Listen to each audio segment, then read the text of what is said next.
लेते हैं। प्रज्ञा भारत में ज्वाइन कर लेना है गौतम जी। मोबाइल आप में भी ज्वाइन कर।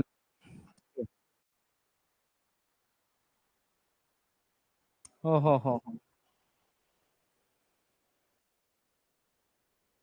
अशोक जी ज्वाइन कर लेंगे, कोई दिक्कत नहीं। ठीक है, ठीक।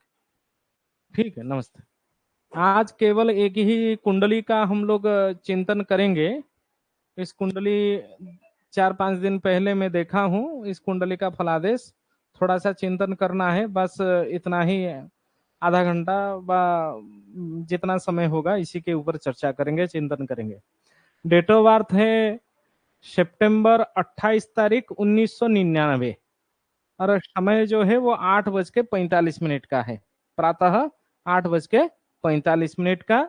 और डेट ऑफ बर्थ कितना है? 28 सितंबर 1999। इस समय का आप लोग कुंडली निकाल सकते हैं, नहीं तो मैं आपके सामने जन्म कुंडली के साथ साथ नववांश कुंडली भी रखा हूं। जन्म कुंडली, नववांश कुंडली, इन दोनों से हम लोगों को चिंतन करना है। विशेष करके जब भी हम लोग कुंडली देखते हैं, 2-4 दिन पहले आपका गौतम जी का भी प्रश्न था, नवमाधिपति दोष युक्त रहता है किसी किसी लग्न में। जैसे आप शायद सिंह लग्न में मंगल दोष कारक है, इस प्रकार के कहीं ग्रंथ में लिखा हुआ था, उसका प्रमाण आप दे रहे थे। लेकिन मंगल कभी भी दोष कारक नहीं होता है सिंह लग्न में। नवमेश कोई भी ग्रह हो, नवमेश दोष युक्त नहीं हो सकता है किसी भी लग्न में। क्योंकि हम लोग जितना समझते हैं, मैं जैसे 12 लग्नों की कुंडली का जो फलादेश पढ़ाया हूँ यूट्यूब चैनल में, उसमें भी बताया हूँ, कोई भी लग्न हो, लग्नाधिपति का मित्र हमेशा पंचमेश नवमेश रहते हैं। लग्नाधिपति का मित्रत्व हमेशा पंचमाधिपति एवं नवमाधिपति के साथ होता है। ये लॉजिक हमेशा हम लोग लगाते हैं। जैसे यहाँ तुला लग्न का कुंडली है, 28 सितंबर 1999 एवं प्रातः 8:45 का कुंडली है। उसमें हम लोग देख रहे हैं, यहाँ जो नवमाधिपति है, पंचमाधिपति नवमाधिपति, वो बुध एवं शनि है। पंचमेश शनि एवं नवमेश बुध। और किसका मित्र है? ना लग्नेश का मित्र है। इसीलिए हम लोग कहते हैं पंचम नवम स्थान को त्रिकोण संज्ञा कहते हैं। एवं किसी भी लग्न में बा किसी भी कुंडली में सबसे नित्य शुभ स्थान जो होता है वो त्रिकोण होता है। त्रिकोणाधिपति हमेशा नित्य शुभत्व का फल प्रदान करते हैं। अनित्य जो है वो 1 4 7 10, 1 4 7 10, ये अनित्य शुभ स्थान होते हैं। ये हमको भौतिक सुख प्रदान करने वाले स्थान है। परंतु नित्य शुभ स्थान हम लोग हमेशा किसको किसको मानते हैं? ना पंचम को नवम को मानते हैं। तो उससे पंचमाधिपति नवमाधिपति अशुभत्व होंगे, दोषकारक होंगे। ये जो विषय है किसी शास्त्र सम्मत शायद नहीं है, यदि है तभी उसका ग्रंथ का प्रमाण सहित भेजना है, श्लोक प्रमाण के साथ। कोई टीका में कुछ भी लिखेंगे, उससे हम लोग फल कथन करेंगे तो उसमें दोष उत्पन्न हो सकते हैं। जैसे वृष लग्न में नवमेश शनि, दशमेश भी शनि है। केंद्र त्रिकोण नेतार एकत्वे, वो लघु पाराशरी में कहा जाता है, पराशर मुनि वचन है। केंद्राधिपति त्रिकोणाधिपति यदि कोई एक ग्रह हो जाए, जैसे वृष लग्न में शनि दशमाधिपति है एवं नवमाधिपति है, उसको वहां दोष नहीं लगता है, वो शुभत्व होता है। उसको हम लोग योग कारक ग्रह के रूप में शनि को मानते हैं। किसी भी कुंडली में हम लोग जब योग कारक ग्रह का अन्वेषण करते हैं, उसमें केंद्राधिपति त्रिकोणाधिपति को देखते हैं। जैसे तुला लग्न में भी चतुर्थे शनि है एवं पंचमेश शनि है। तो तुला लग्न में केंद्राधिपति त्रिकोणाधिपति शनि होने के कारण शनि को हम लोग शुभ स्थिरत्व के कारक ग्रह के रूप में मानते हैं। और शनि हमेशा तुला राशि में उच्चत्व होता है, परम उच्च रहता है। और स्वाति नक्षत्र तुला राशि शनि के लिए सबसे उत्तम नक्षत्र व राशि माना जाता है। स्वाति नक्षत्र की अधिपति जो है वो राहु है, और राहु के साथ शनि का संबंध वायु तत्व के कारण अति उत्तम रहता है, शुभत्व रहता है। और शनि 20 अंश में तुला राशि में परमोच्च होता है। और शनि किसी कुंडली में यदि 20 अंश तुला राशि में विद्यमान हो जाए तभी वहां उच्चत्व का, परम उच्चत्व का फल है।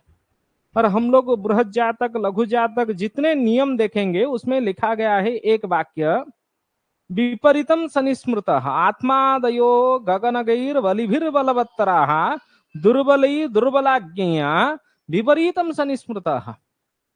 आत्मादि जो कारकत्व है उसमें शनि का जो फल होता है वो उल्टा होता है, विपरीत होता है। शनि का फल उल्टा क्या है ना, शनि दुख कारक ग्रह हम लोग किसको मानते हैं, शनि को मानते हैं। दुख कारक ग्रह शनि होने के कारण, और उसका जो उल्टा फल है उसका स्वभाव दुख देना है, लेकिन वो परमोच्च में चला जाएगा तो उसका उल्टा फल देगा, दुख नहीं देगा। दुखत्व का सुखत्व के रूप में वो फला प्रदान करता है। और पापक ग्रहों को केंद्राधिपति दोष नहीं लगता है, शुभ ग्रहों को केंद्राधिपति दोष लगते हैं। हम लोग जानते हैं जितना लघु पाराशरी वचन हम लोग एक एक करके पढ़े हैं, यदि आप लोग कक्षा में नहीं जुड़े हैं कोई भी एक, निश्चित रूप में हम मेरे YouTube चैनल में जितना 12 लग्न की फलकथन कहा गया है उसको देखिए। और मैं कई फलादेश में ये लघु पाराशरी वचन को चर्चा किया हूं, उस सबको देखिए, उससे आपका डाउट क्लियर हो जाएगा। उसके बाद भी नहीं होता है तो क्वेश्चन पूछ सकते हैं, डाउट क्लियर। इस कुंडली को थोड़ा सा देख लेते हैं। इस कुंडली में जैसे हम लोग देखें तो लग्न क्या है, तुला लग्न है। चंद्रमा कहाँ है ना, मेष राशि में। मेष राशि भी चर राशि है, तुला राशि भी चरत्व है, एवं विषम राशि है। एक बिंदु को मैं याद करवाने की कोशिश कर रहा हूं, आप थोड़ा ध्यान पूर्वक देखिए इस कुंडली को। चंद्रमा विषम राशि में, लग्न भी विषम राशि में, दोनों विषम राशि में है, 7 1 दोनों विषम संख्या है ना, विषम संख्या है ना। और चंद्रमा चर राशि में, लग्न भी चर राशि में स्थित है। सूर्य द्विस्वभाव राशि में है, सूर्य किस राशि में ना, द्विस्वभाव राशि में। और सूर्य का अंशात्मक मान जो है वो 10 अंश 41 कला है, मतलब 15 अंश के अंदर है। हम लोग जानते हैं 15 अंश के अंदर होगा तो चरत्व की प्रभाव होगा, 15 अंश के बाद स्थिरत्व का प्रभाव है। याद है आप लोगों को सभी को, 10 अंश 41 कला 59 विकला सूर्य का है। किस राशि में ना, कन्या राशि में, सॉरी, यहां स्थिरत्व का प्रभाव होगा, क्योंकि 15 अंश के अंदर होगा तो वो स्थिरत्व का प्रभाव होगा। जिस तरह सूर्य द्विस्वभाव राशि में, द्विस्वभाव राशि में दोनों स्वभाव देखा जाता है, चर स्वभाव, स्थिर स्वभाव। चरत्व हम लोग उसको पूरा राशि को 2 भाग में बांट लेते हैं, 15 अंश चरत्व में और 15 अंश स्थिरत्व में। पहले 15 अंश स्थिर स्वभाव होगा और दूसरे 15 अंश जो होगा 30 अंश में से 16 अंश से लेके 30 अंश तक दूसरे भाग क्या होगा ना, वो चरत्व का प्रभाव होगा। सूर्य 10 अंश में रहने के कारण सिंह के बाद वाला राशि जो है वो कन्या है, इसलिए यहां स्थिरत्व का प्रभाव है। इस कुंडली में चंद्रमा, लग्न एवं शुक्र, राहु, शनि, बृहस्पति, केतु, अधिक से अधिक ग्रह जो है वो चर राशि में विद्यमान है। इस जातक का क्या स्वभाव हो रहा है ना, हमेशा कोई भी डिसीजन वो स्थिर रूप से नहीं ले पाता है। कोई भी कर्म क्षेत्र को अपने मानसिक स्थिरता के साथ वो नहीं कर रहा है। कुछ कार्य प्रारंभ किया, उसके बाद कुछ दिन के बाद वो अपना परिवर्तन कर रहा है, चेंज कर रहा है। बार बार चेंज करने से भी मानसिक तनाव होती है, लॉस होते हैं, और लॉस से मानसिक तनाव होती है। और जितना हम लोग समझते हैं, बृहस्पति षष्ठ स्थान का अधिपति है, षष्ठेश दोष युक्त होता है, एवं चंद्र शनि युति, ये दोनों का युति अशुभत्व है। चंद्र जल तत्व है, शनि वायु तत्व है। जलवायु में मित्रता नहीं रहती है, जलवायु में मित्रता नहीं है, जलवायु में शत्रुता है, क्योंकि अग्नि वायु के द्वारा प्रेरित होता है, और उस अग्नि को बुझाने की काम किसमें सामर्थ्य है? ना जल में है। इसलिए जल वायु इन दोनों में शत्रुता भी देखा गया है। शनि चंद्रमा की युति अरिष्ट प्रदायक होते हैं। कई सारे अरिष्ट अशुभ फल प्राप्ति में चंद्रमा शनि का युति कारण बन जाते हैं। जबकि शनि योग कारक ग्रह है, परंतु मानसिक तनाव सृष्टि करने मनक कारक ग्रह चंद्रमा एवं वायु कारक ग्रह शनि, आकाश तत्व कारक ग्रह बृहस्पति, तीनों का युति है। चंद्र शनि गुरु, जल एवं वायु एवं आकाश, उसका एक सामंजस्य। एक मेष राशि को हम लोग देखते हैं तो मेष राशि अग्नि तत्व राशि है, और अग्नि तत्व राशि में जल वायु आकाश तत्व का स्थिति होना, वो सटीक सामंजस्य नहीं है।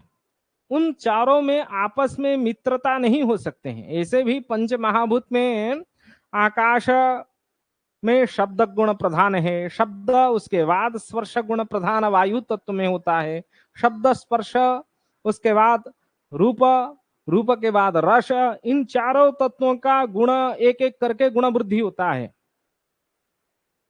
उन गुण वृद्धि में आपस में निश्चित रूप में आंतरिक संबंध है, परंतु मित्रता का नहीं है। जैसे हम लोग जानते हैं बृहस्पति चंद्रमा मंगल सूर्य, इन चारों में परस्पर में मित्रता है।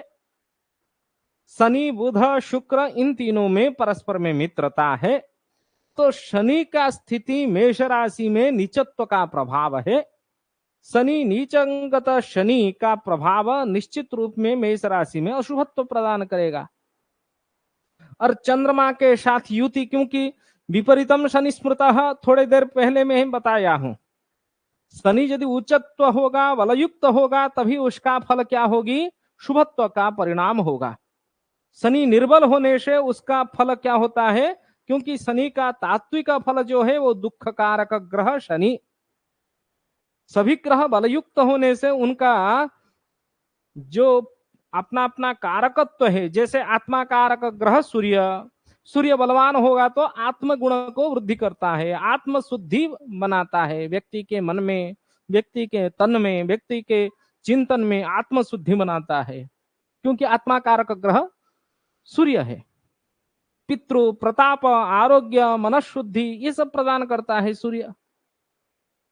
सूर्य बलवान होने से मतलब सूर्य उच्चस्थ हो जाए अथवा मित्र क्षेत्रस्थ हो जाए, वह शुभ ग्रहों के द्वारा दृष्ट हो, इससे वह षडवर्ग में बलवान हो, तभी जाके आत्मगुण प्राधान्य हो जाता है उस मनुष्य में।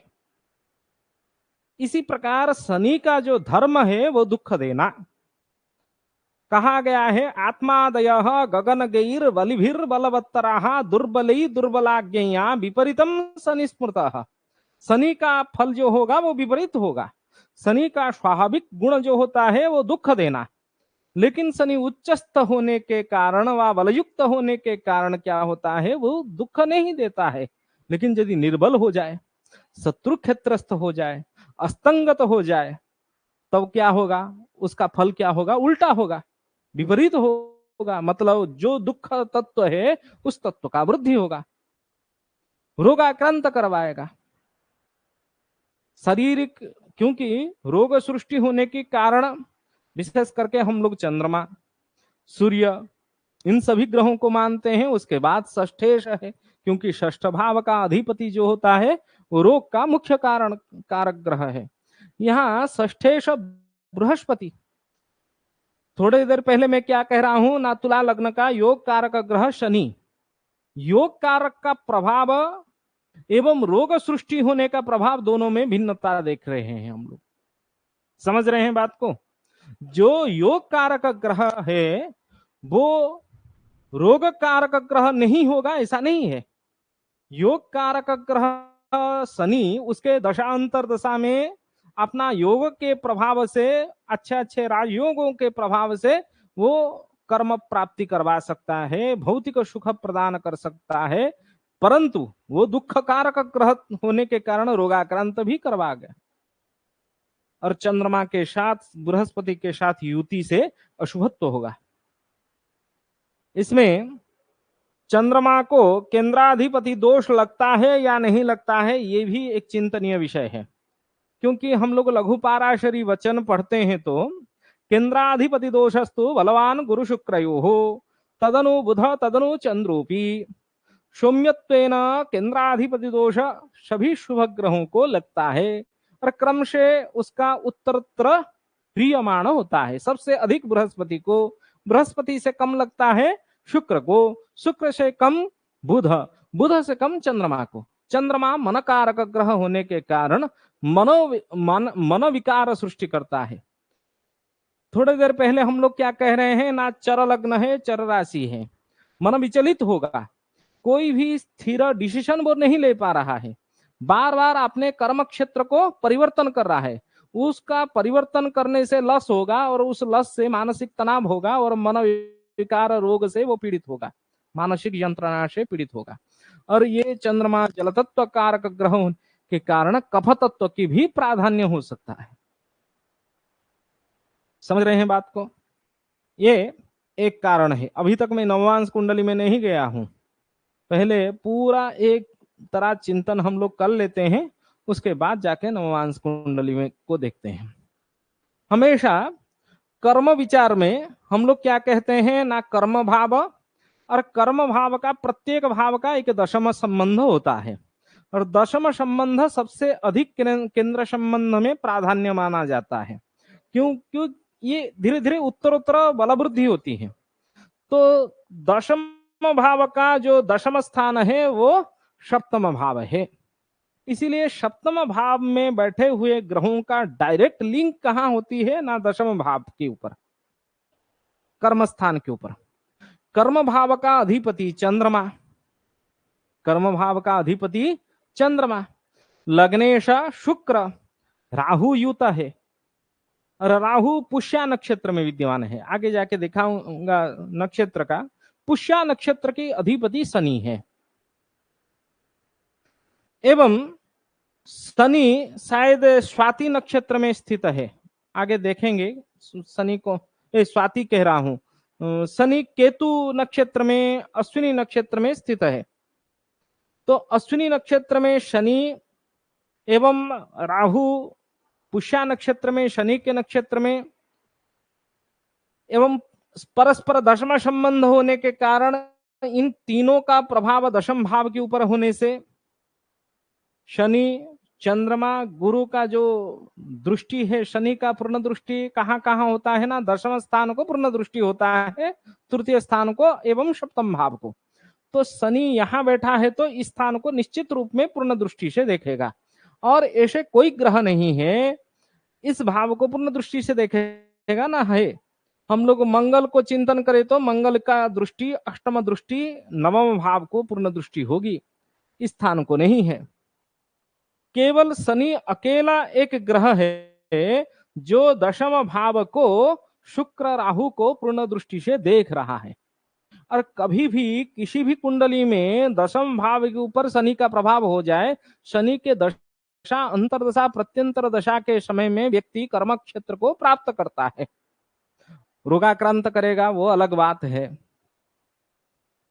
केवल शनि का दशा चले ऐसा नहीं है, किसी भी महादशा में शनि का अंतरदशा आ जाए उस समय में उस व्यक्ति का, आप लोग जन्म कुंडली निकाल के देख सकते हैं, शायद चंद्र महादशा में शनि का अंतरदशा आपको प्राप्त होगा वर्तमान समय में। और शनि के समय में हम लोग क्या कह रहे हैं, ना कर्म प्राप्ति होगा, क्योंकि शनि का संपूर्ण प्रभाव किसके ऊपर है, ना दशम भाव के ऊपर है। और शनि योग कारक ग्रह मतलब पंचमेश भी है, चतुर्थेश भी है। और शनि कर्म भाव के अधिपति के साथ मिलके बैठा है। और शनि चंद्रमा वृत्ति भाव का अधिपति के साथ मिलकर बैठे हैं। षष्ठ स्थान को वृत्ति स्थान भी कहा जाता है। जितने हम लोग कॉम्पिटेटिव एग्जाम का विचार करते हैं,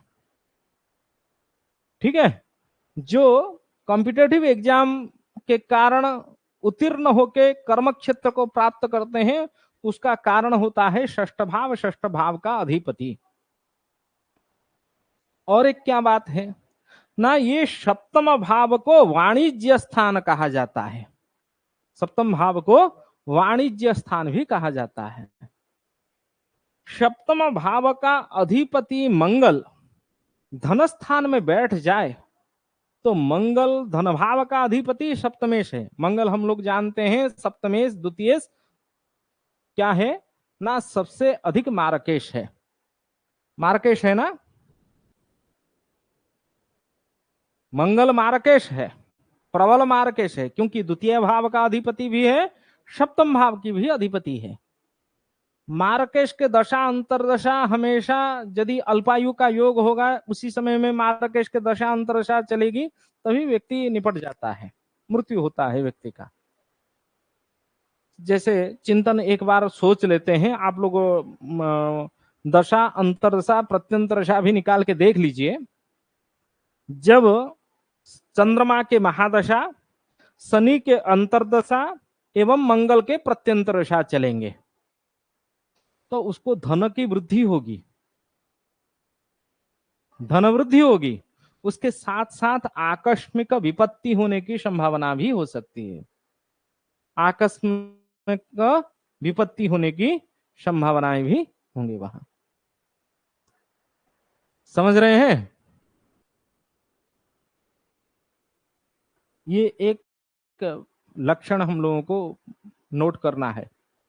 उसके साथ साथ जब शनि चंद्रमा गुरु ये तीनों व्यवसाय स्थान में, वाणिज्य स्थान में है, तभी वो वाणिज्य करने से भी उसको उत्तरोत्तर अभिवृद्धि भी होगा। व्यवसाय करने से तो वो कौन सा व्यवसाय कर सकता है? ये बृहस्पति हमेशा फ्रूट्स का दिखाता है कर्म क्षेत्र। और क्या विचार करते हैं ना, दशमाधिपति किस नवमांश में बैठा है, क्योंकि नवमांश के अनुसार हम लोग क्या विचार करते हैं, कर्म का विचार करते हैं। तो यहाँ दशमाधिपति चंद्रमा, चंद्रमा बैठा है बुध नवमांश में। बुध क्या होगा, लिपिकार बनाएगा, अथवा गणितज्ञ हो करवाएगा, अथवा वाणी जनित कर्म में प्रवृत्त करवाएगा, अध्यापक के रुचि रखेगा, अथवा वेद शास्त्र इत्यादि अध्ययन में भी प्रवृत्त करवा सकता है, अथवा ज्योतिष शास्त्र में भी अध्ययन करवा सकता है। परंतु यहाँ व्यवसायिक लक्षण प्राप्त होने के कारण एवं कर्म स्थान में शुक्र राहु स्थित होने के कारण हम लोग एक तो विचार कर रहे हैं, ये व्यक्ति विचलित होगा, हमेशा अपना डिसीजन क्या करेगा, परिवर्तित करता रहेगा। ये कार्य करूं व वो कार्य करूं, किससे मुझे ज्यादा फायदा होगा, और उसमें दक्षता भी होगी। क्यों होगी, उसका लक्षण देखेंगे हम लोग। चंद्रमा कन्या राशि में स्थित है बुध के नवमांश में, उस कारण से बुध जनित कर्म क्षेत्र प्राप्त हो सकता है। बुध जनित और एक कार्य क्या है, जैसे हम इन सभी का संबंध दशम शनि, शनि एक टेक्नोलॉजी का कारक ग्रह है, यांत्रिक ज्ञान में प्रखरता लाता है। और ये बंदा पढ़ा हुआ है, जो संगणक संबंधित सॉफ्टवेयर कार्य को पढ़ा हुआ है, बीटेक भी किया है और संगणक संबंधित कार्य भी में समर्थ है। तो उस कार्य जनित व्यवसाय प्रारंभ कर ले, माने जो ज्ञान वो ग्रहण किया है उसके साथ साथ उस प्रकार की व्यवसाय करे, तभी उसको क्या होगा, अधिक से अधिक फायदा होगा, है ना। दशा चल रहा है किसका, ना चंद्रमा का। चंद्रमा रस प्रधान ग्रह होता है और जल तत्व कारक ग्रह चंद्रमा। और जो दशम स्थान में बैठा हुआ ग्रह उसका भी प्राधान्य रहता है। शुक्र चंद्रमा ये दोनों स्त्री का कारक ग्रह होते हैं, और कर्म क्षेत्र को स्त्री जनित कर्म क्षेत्र व जल जनित कर्म क्षेत्र के रूप में हम लोग भी विचार कर सकते हैं। और जल संबंधी व्यवसाय भी करने से, मतलब रासायनिक द्रव्य अथवा दूध व डेयरी व पानीय जल इत्यादि खरीद के बेचने से भी उसका फायदा भी होगा। और शनि एक नीच कर्म में भी प्रवृत्त करवाता है, वो दशम स्थान के ऊपर पूरा प्रभाव डाल रहा है। और जल जनित व्यवसाय हमेशा उच्च स्तर का नहीं रहता है, समझ रहे हैं। एक तो दो पक्ष का विचार हम लोग कर सकते हैं। व्यवसाय करेगा तो ये व्यक्ति क्या क्या व्यवसाय कर सकता है, क्योंकि एक प्रथम विचार हमारा मन में क्या आया ना, ये चर लग्न है और अधिक ग्रह चर राशि में बैठे हैं, चंद्रमा भी चर राशि है, लग्न भी चर राशि है, इसके मन विचलित होगा। कोई भी कर्म क्षेत्र को वो स्थिर रूप से नहीं ग्रहण कर सकता है। कुछ दिन सॉफ्टवेयर इंजीनियर में काम किया, उसके बाद उसको छोड़ दिया। कुछ दिन अध्यापक के रूप में काम किया, उसको भी छोड़ दिया। उसके बाद अभी क्या लगा है, वो व्यवसाय करने में। और व्यवसाय करेगा तो क्या, ना दूध का डेयरी करेगा अथवा फ्रूट्स इत्यादि बेच सकता है, समझ रहे हैं। तो इस प्रकार के तनाव में हमेशा ये व्यक्ति रह रहा है। और एक लक्षण आप नवांश कुंडली को ध्यान पूर्वक में उच्च भंग राजयोग के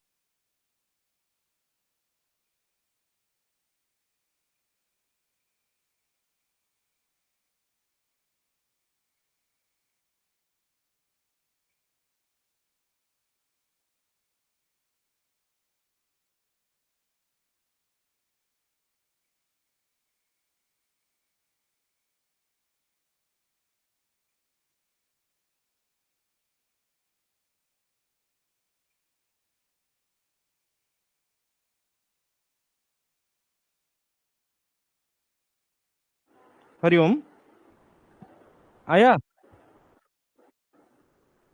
पहले आ रहा था ना।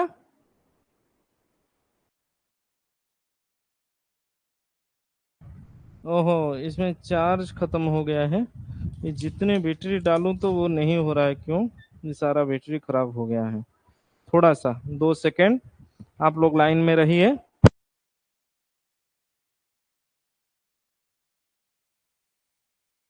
चालू करता हूँ। चला, ठीक ठाक आवाज रहा? आ गया, चलिए। शनि बैठा है लग्न में, किस राशि में ना, हम लोग देख रहे हैं शनि बैठा है मेष राशि में। नवमांश कुंडली में कहा बैठा है ना, तुला राशि में। जब 20 अंश लेके 23 अंश 20 कला के अंदर होगा, तब जाके शनि क्या होगा, नवमांश कुंडली में उच्चस्थ होगा, उसका ग्रह स्पष्ट के आधार पे। क्योंकि नवमांश का विचार पूर्व कक्षा में भी हम लोग किए हैं। मेष मकर तुला कर्क के अनुसार हम लोग नवमांश की गिनती करते हैं। एक राशि में 9 नवमांश होते हैं। एक नवमांश का मान जो है वो 3 अंश 20 कला का होता है, ठीक है। तुला राशि में नवमांश कुंडली में मतलब उच्च में बैठा है। और कौन कौन उच्च में बैठा है ना, यहाँ मंगल देखें तो मंगल जो मारके सप्तमेश है, और दूसरे पक्ष में व्यवसाय का अधिपति भी है। दूसरे पक्ष में क्या, व्यवसाय का अधिपति भी है और धनाधिपति भी है। मुख्य है हमारे लिए, क्योंकि धन का कारक हो गया। मंगल उच्चस्थ है, यहां स्वगृहस्थ है, यहां उच्चस्थ है, तो धन जनित तो समस्या नहीं होगी। उसके बाद क्या कहते हैं ना, शुक्र भी उच्चस्थ है, 3 ग्रह उच्चस्थ हो गए। उसके बाद सूर्य भी उच्चस्थ है, 4 ग्रह हो गए नवमांश कुंडली में। क्या राजयोग नहीं है? केवल लग्न कुंडली को देख के हम लोग राजयोग का विचार करें तभी नहीं होगा। यहाँ केमद्रुम योग का भंग हो रहा है, चंद्रमा के साथ बृहस्पति युति होने के कारण, और सूर्य बुध युति होने से सूर्य का जो अशुभत्व का योग है वो भी खत्म हो रहा है, उसको बुधादित्य योग कहते हैं। चंद्रमा शुक्र कर्म स्थान में होने से अमलाकीर्ति योग होता है, शुभ ग्रह दशमस्थ होने से अमलाकीर्ति योग होता है। जन्म कुंडली में कुछ शुभ योग है, केंद्राधिपति त्रिकोणाधिपति का परस्पर युति से सहवास से राजयोग भी होता है, परंतु नववांश कुंडली में जो स्थिति हम लोग देख रहे हैं वो सबसे मजबूत है। और इसमें नववांश कुंडली में वल्लकी योग भी हो रहा है। वल्लकी, दाम, पाश, केदार इत्यादि योग जो पढ़ाया जाता है ना, सप्त सांख्य योग, उसमें देखिए 7 ग्रह 7 स्थान में बैठ गए हैं। समझ रहे हैं बात को? यहां वल्लकी योग भी है और 4 ग्रह उच्चस्थ हो गए। और कौन से ग्रह उच्चस्थ हो गए? एक तो मार्केश के साथ साथ धनाधिपति एवं सप्तमेश है, व्यवसाय का अधिपति है। और जो यहाँ शनि योग कारक ग्रह है वो भी उच्चस्थ है। और दूसरा सूर्य जो एकादश भाव का अधिपति है वो भी उच्चस्थ है, और लग्नेश भी उच्चस्थ है। मतलब कुल मिला के शुभत्व अशुभत्व दोनों के ग्रह उच्चस्थ भी है। तो शनि, सूर्य, मंगल ये नित्य रूप में अशुभत्व ग्रह है, परंतु शुक्र को हम लोग शुभत्व के रूप में जानते हैं। तो एक संबंध हम लोग देखेंगे तो वर्तमान जैसे चंद्र महादशा में शनि अंतरदशा का जो फल है उसमें मानसिक विकार, मानसिक तनाव का चिंतन करेंगे तो वहां तनाव होगा, टेंशन होगा, बहुत परेशानी हो सकती है। और रोगाक्रांत का विचार करेंगे तो कोई ना कोई, जैसे वायु जल का विकार से जो रोग उत्पन्न होता है, अधिक से अधिक ज्वर से पीड़ित होते हैं, उस प्रकार के बीच बीच में मौसम परिवर्तन से भी वो ज्वर से पीड़ित होगा व्यक्ति। वहां कफ विकार होंगे वहां, परंतु कर्म क्षेत्र के लिए वो बाधा का समय नहीं है, व्यवसाय के लिए वो बाधा का संबंध नहीं है। इसमें तभी प्रतिकार क्या करना चाहिए, रिमेडी क्या करना चाहिए, ये सब कुल मिला के क्या करें हम लोग, क्या प्रतिकार करें? यहाँ चंद्रमा का प्रतिकार विशेष हम लोगों को ध्यान पूर्वक करवाना चाहिए, क्योंकि सूर्य, चंद्रमा, लग्न, लग्नाधिपति, इन तीनों का मुख्य रोल रहता है। यहां हम लोग देख रहे हैं सूर्य जिस राशि में का अधिपति है वो बुध है, बुध सूर्य के साथ मिलकर बैठे हैं, सूर्य के साथ कुछ परेशानी नहीं है। विशेष करके चंद्रमा कर्म भाव का अधिपति और मेष राशि में विद्यमान है, और शनि के साथ युति हो रहा है। चंद्रमा कर्म जनित समस्या व मन का कारक व रोग का कारक होने के कारण हम लोग चंद्रमा का प्रतिकार करें। स्फटिक माली में चंद्रमा के बीज मंत्र को जाप करने के लिए दे, ओम श्रांग श्रींग सरों सह सोमाय नमः। चंद्रमा देवी उपासना में संतुष्ट होते हैं, इसीलिए सप्तशती चंडी पाठ करने के लिए उनको कहें, देवी जी की आराधना करने के लिए कहें। उस प्रकार चंद्र जनित प्रतिकार, क्योंकि महादशा किसका चल रहा है? ना चंद्रमा का। चंद्र महादशा जब तक है तब तक अधिक से अधिक प्रतिकार करें। कनिष्ठ अंगुली में स्टोन भी पहना सकते हैं। एक विषय क्या है, मारक स्थान में बैठा है और चंद्रमा को केंद्राधिपति दोष लगता है, इसलिए हम लोग स्टोन ना कहें, ऐसा नहीं है। चंद्रमा के जो मुक्ता धारण करने के लिए हम कनिष्ठिका अंगुली में चांदी में धारण करने के लिए कहते हैं, स्वाति नक्षत्र में परिधान करने के लिए कहते हैं, अथवा पुष्या नक्षत्र में शुक्ल पक्ष के पुष्या नक्षत्र अथवा शुक्ल पक्ष के स्वाति नक्षत्र में मुक्ता परिधान करने के लिए चांदी में कनिष्ठ अंगुली में कहते हैं। चंद्रमा मन का कारक ग्रह होने के कारण एवं शुक्र के साथ शुक्र का उपरत्न भी हम लोग मोती को मान सकते हैं और स्फटिक माली को मान सकते हैं। और स्फटिक जल तत्व से उत्पन्न होते हैं और मोती भी जल से उत्पत्ति होती है। उन दोनों की संबंध आंतरिक संबंध होने के कारण हम लोग स्फटिक माले में मंत्र जाप, इसके साथ साथ मुक्ता का धारण करवाए, निश्चित वहां फायदा होगा। इतना ही कह के मैं अपना कक्षा को यहीं विराम दे रहा हूं। तभी किसी के मन में कोई प्रश्न हो अथवा जिज्ञासा हो पूछ सकते हैं आप तो। हाँ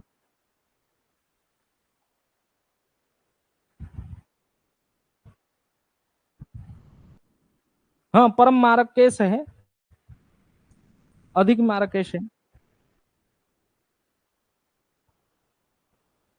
हाँ राइट, क्यों शुभत्व के रूप में सुनिए, मंगल का जब दशा अंतरदशा परम अंतरदशा आएगी, प्रत्यंतर दशा, उस समय में व्यक्ति अच्छे राजपद में प्राप्त होगा, वह धन संबंधी अभ्युदय होगा, लेकिन अचानक उसका कोई दुर्घटना से, एक्सीडेंट से, शल्य चिकित्सा हो सकता है, मतलब ऑपरेशन जनित समस्या हो सकता है, शस्त्राघात हो सकता है, उस प्रकार की परेशानी हो सकते हैं, वह आकस्मिक विपत्ति का कारण बन सकते हैं। और मंगल यदि अल्पायु योग होगा, तभी अल्पायु योग में व्यक्ति मंगल के इस प्रकार के लक्षण में, मंगल के दशा अंतरदशा में मृत्यु भी कर सकता है।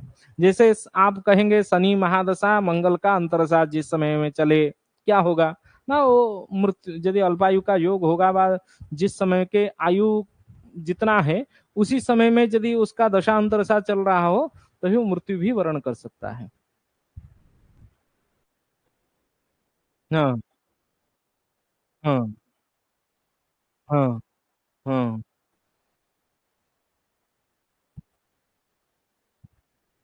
हाँ, शनि का दृष्टि खराब है। हाँ,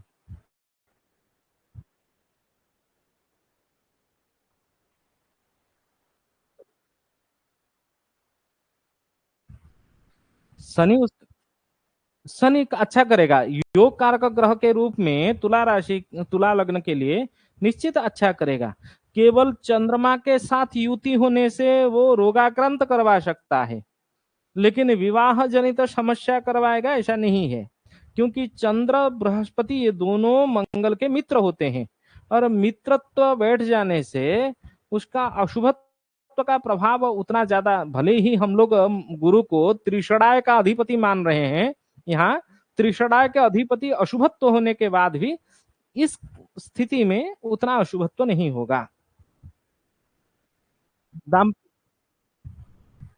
हाँ, शनि नीच में है, उसका नीच भंग हो गया ना, नववांश, नववांश कुंडली के कारण, और लग्न में भी नीचत्व का भंग हो गया, क्योंकि शनि जहां नीच है उसका अधिपति स्वगृहस्थ है।